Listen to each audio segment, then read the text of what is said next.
Welcome back, and you're watching Markets at Noon on ET now. Like we mentioned and we promised, we do have the management of KEC International joining in with us. Vimal Kejriwal, MD and CEO at the company, joining in with us to talk about the outlook of the company, the business, what they're expecting, because they won an order recently. Now, what more is the trajectory in terms of the order book? What are they expecting? Let's talk to them. Mr. Kejriwal, thank you so much for joining in with us this afternoon on ET now. And obviously, let's start with this. With the new government is coming in, NDA 3.0 is what we could talk about right now. What is your expectation regarding the order inflows? Are you expecting a bit of a slowdown now? And what is it that you're expecting from the budget side as well? So what our expectation is that the infrastructure growth would continue. There could be some tweaking here and there between, different sectors, say railway, power, etc. Also, with the new ministry coming in, there may be a little bit priority shifts here and there, but I don't think we expect any major change. As far as orders are concerned, we are already sitting on an L1 of 9,000 crores. So I think these orders will now be processed. So many of them are with Power Grid, railways, etc., which were on hold because of the Achar Sanhita. So I think immediately we will start getting these orders in the next 3 or 4 weeks. And then the tenders which were on hold or to be released, they will start getting released. So I don't expect any significant impact or in fact any impact on the order pipeline. Okay, so you're not expecting any major impact on the order pipeline and the order book which you have right now. But given all of this, what kind of revenue growth do you envisage in FY25? Because the growth rate used to be 25% in FY23, it came down to around 15% in FY24. What about the way forward?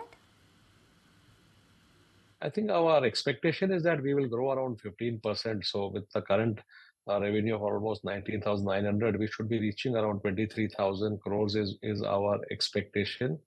And the growth will primarily come from the India T&D part of it and the civil part.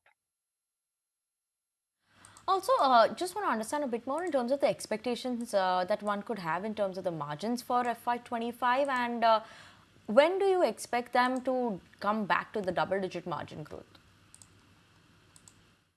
FY25, what we have talked about is that we should be somewhere around 7.5 or so on the margin side. And we expect that in Q4, when we are exiting FY25, we should be, closer to double digit between 9 to 10%. That's our expectations. Okay, so closer to double digit by the end of the year. We'll hold you to that, Mr. Kejriwal. But I wanted to talk a bit more about the civil business because you just pointed out that it could be the growth driver. Talk to me about which segment from there is doing well. What kind of order inflows are you expecting or have seen of late? So if you look at our civil order book plus a little bit of L1 which we have, I think we are around 11,000 crores as of today. With this current order intake of 1,000 crores and some which we announced earlier, I think we are expecting that we should be getting orders to the tune of around 8,000 crores in FY25 in the civil business. Okay, and what is your outlook in terms of on the residential space? Do you foresee any increase in terms of contribution from residential orders this year? I think we are clearly very bullish on the residential sector. We operate with select large developers, but I think the amount of inquiries we are seeing, the amount of orders which we have is very significant. So I think we are very bullish on the residential piece. Along with residential, we are also seeing some movement also in the commercial piece, which was not there. So I think between residential and commercial, I think we should see a good order intake. Okay, and what about those mainstays, T&D as well as railways? Talk to me a bit more about that because what kind of order inflows, the scale, size, geographies with respect to order inflows? So the bulk of orders will definitely come from the T&D sector, both India as well as from the Middle East and the United States market. The second piece will be also railways. We do expect that with the elections behind us, there will be a lot of orders, tenders coming out for the infrastructure built of the railways. I think last year we saw a lot of orders coming out on Vande Bharat, so railway coaches, station rebuild, etc.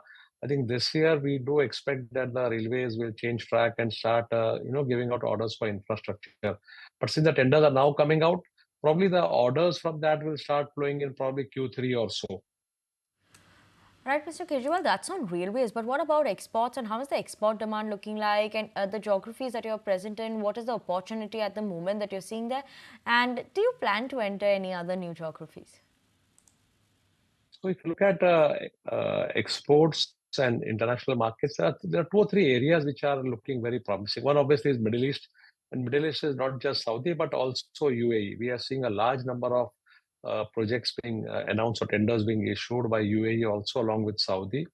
The second market would be the United States market, where we do supply towers from India as well as from our Mexico facility.